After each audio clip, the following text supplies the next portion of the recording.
Are we there yet? Could I ask you all to do something with me? If you've ever asked that question, whether quietly or out loud, please raise your hand. Let's be honest. Some of us might even need to raise both hands. I would know.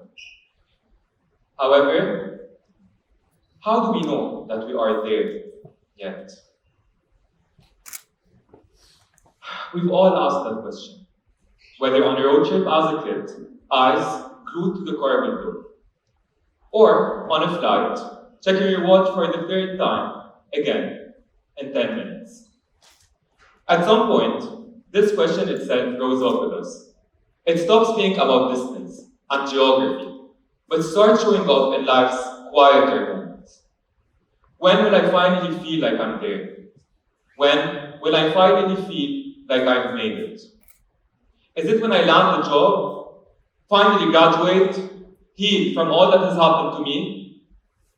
We tell ourselves things like, just get there and you'll feel fine. You'll be proud.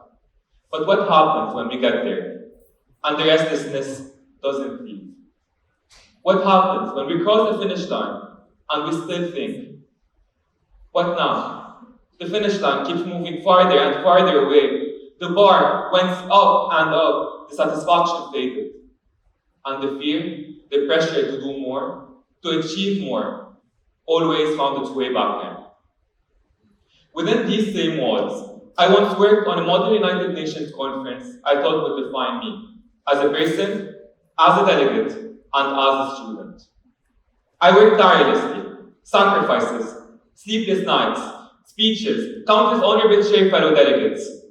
But when I finally won and got recognized for it, I smiled, said thank you, looked composed. The following year, added it all, I became the school's head official advisor. The next year, I went to the Philippines and back, representing the American University of Beirut at the prestigious Harvard World MUN. But every time, at the back of my mind, I thought, what now? What am I supposed to do now?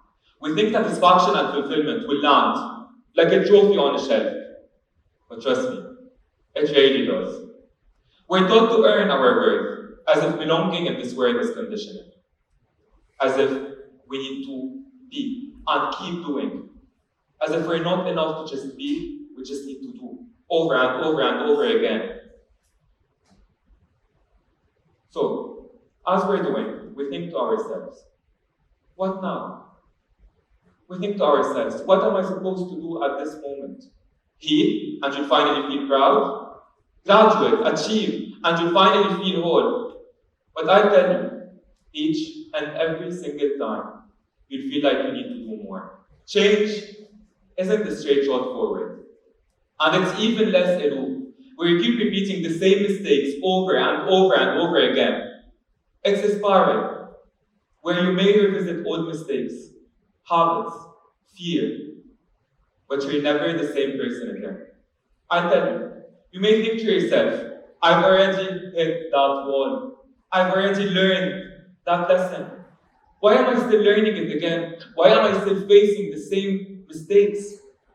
But I tell you, contrary to popular belief, you're never ever back at square one. You've changed, you've moved, you've shifted. Maybe if you don't feel like it in the moment itself. But an important question still remains. Why do we still crave arrival? The answer is quite easy. It's the only thing that gets recognition. We're always rewarded for being done, finished, packaged in success, even on social media. It's always the before and after that gets posted. Never the in-between, never the spiral, and even less the unfinished mess in between. Arrival is the only thing that gets applause. No wonder we crave it that bad. But sometimes, we need to get over it and know that growth isn't a straight shot forward and isn't a finish line.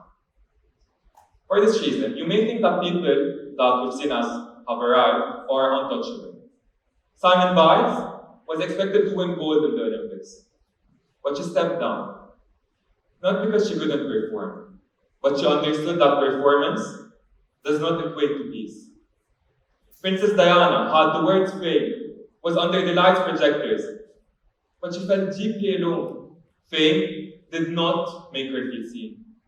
Fairuz became the voice of our nation, of exile, memory, longing. She was played during civil wars, over morning radios. But while her voice became public property, Fairuz was never heard.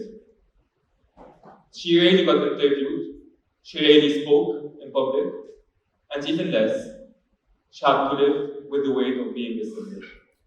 Frida Kahlo turned pain into art. She didn't paint because she had arrived. She painted because she hadn't.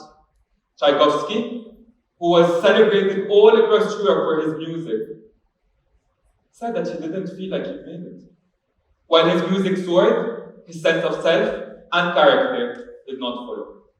Simone de Beauvoir, who shaped today's philosophy and through her books, she still felt alive with emptiness, where she had to keep proving her worth as a woman in a world full of men and the patriarchal society. Finally, Rosalind Franklin had discovered the structure of life itself through her X-ray work.